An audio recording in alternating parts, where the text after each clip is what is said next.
Alright, this is Vasco Sena again. I just wanted to continue on my little project on my ATV quad, 110cc,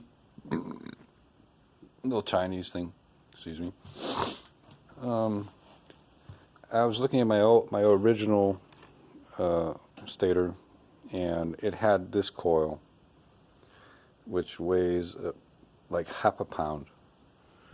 And the one that I got from the new unit was this thing, and it weighs probably 2-3 ounces. I mean, it doesn't weigh a damn thing, so it not very strong, wouldn't put out too much juice.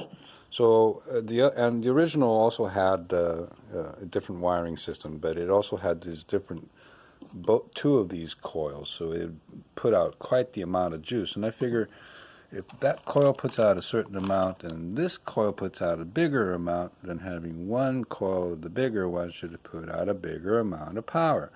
And of course, white, like I said, white goes on the bottom. Don't forget that. If it's not colored, this one had 2 yellows, so I had to make sure the white was on the bottom. And I'm going to hook this up and put it on. And I bet I get more juice out of it, whether it has more consistent charge or voltage at certain RPMs or not. That's a different story. But this is a science experiment, so I'm going to see how it works.